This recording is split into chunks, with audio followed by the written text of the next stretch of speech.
man. Get your education, get the money, but don't be on the streets, cause this shit ain't funny. Why you break it down? I patrol around this hood. And every time something like this happen, I'm not around. They don't do it when we patrol the streets. As you saw right there, raw emotion from the man who's behind me with a bullhorn, up and down the road, screaming and yelling, trying to get the word out. He says he patrols these streets every single day, and that's why he was so upset. It happened when he wasn't out here, 6:30 in the morning on Wednesday. Crime Stoppers is offering a $1,000. Scrappers. They was doing, fixing it up, rehabbing this house to put a family in. And this is what the result. Scrappers came, took the doors. Walter Gildersleeve is a citizen patrolling the city. Short Street Watcher! He was disheartened to see the setback after overgrown trees. Right now, they're looking for at least 2 suspects seen on surveillance camera. If you're with me at TV, this is the picture. The shooting happened late Friday night in the area of Cadillac Square in Randolph. Police say 2 groups of men were arguing, then shot at each other. A 22-year-old man and a 17-year-old girl who were simply walking by at the time were both hit. At last check, they were both listed in stable condition. Call Crime Stoppers if you have any information. What's going on, everybody? Let me get myself together. I'm only making this video because this really have gotten out of hand. God bless those who were shot in Buffalo. We already know the case of this sick man and his reasons. But keeping it where I be at,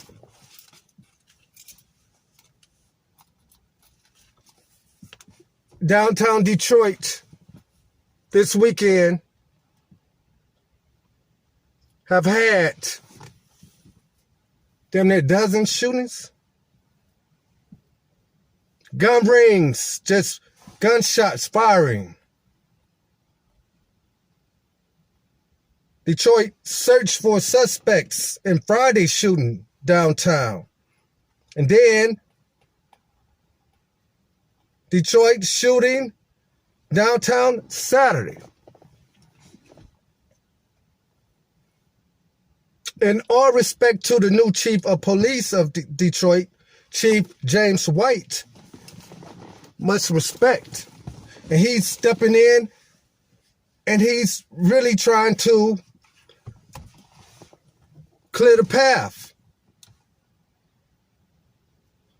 But my question is, why is it that every time there's a shooting down in Greektown, where the casinos, you're supposed to have all the police officers down there patrolling, when these brothers get out of chain, be off chain, there's no police around. One suspect, I think, was shot. One was arrested. But, I mean, 10 people out there just going at it, y'all. And it's not even summertime. So, I don't know, man. It make you be like, as bad as I want to be a part of a city activities in the inner city, I would be better off just being at home barbecuing, having my drink, and minding my own business and enjoying my day than to be in a crowd of people where you're going to have a breakout altercation and there are going to be gunshots. But they don't want you to be downtown legally armed. Make it make sense. If you ask me, and this is just my advice to the chief, if you want to calm down a little bit, then maybe you should open up opportunity to serious groups to be eyes downtown also. that if they wear their proper gear, whatever, they support, if they see something, they'd be able to say something or maybe be able to stop something.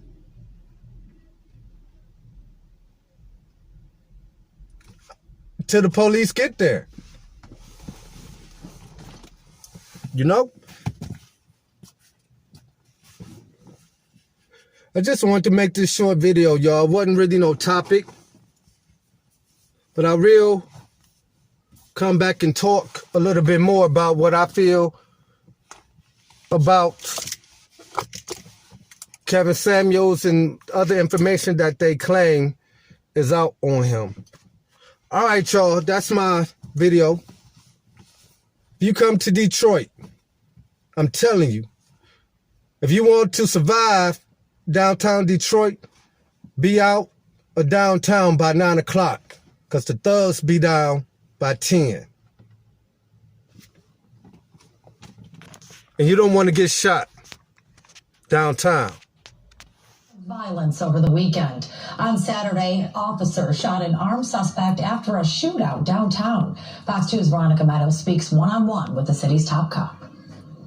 It's kind of like prone to happen. We all know it's going to happen the first few hot days of the summertime in Detroit. This intersection at Congress and Brush in downtown Detroit is once again quiet Monday afternoon. But Saturday night, it looked very different. Crowds gathered wanting to have a good time. Then just before midnight, gunshots rang out. There were people running down the streets, and we had to lock the doors and make sure to keep everybody in and not let anybody from the outside in. Dominique Bomarito is a bartender at Jacoby's, a bar close to where the shooting happened. Local business owners here tell us they're already struggling trying to get back on their feet because of the pandemic, and the violence here adds to their problems. Especially on a Saturday night, and if it's slow, you got to block the streets off, and then everybody doesn't want to come this way even more because they see the police lights and what's going on over there. I don't want to walk that way. Detroit Police Chief James White says officers heard the gunshots and immediately responded to the shootout. They took cover when shots were fired at them.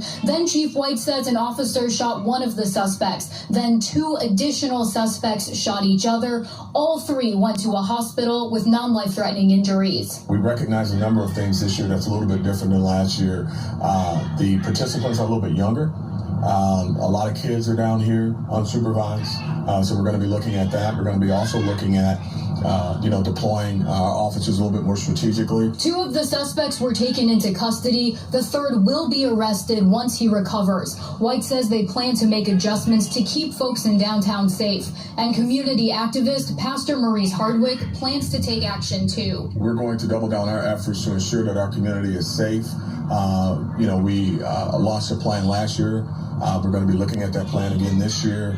As long as this guy is out on the streets, he wants people to be aware. Make sure your doors are locked, your windows up, look out your rearview mirror. Women have to also, before you get into your vehicle, make sure you look in your back seat around your car. Don't just get into your vehicle and not check anything.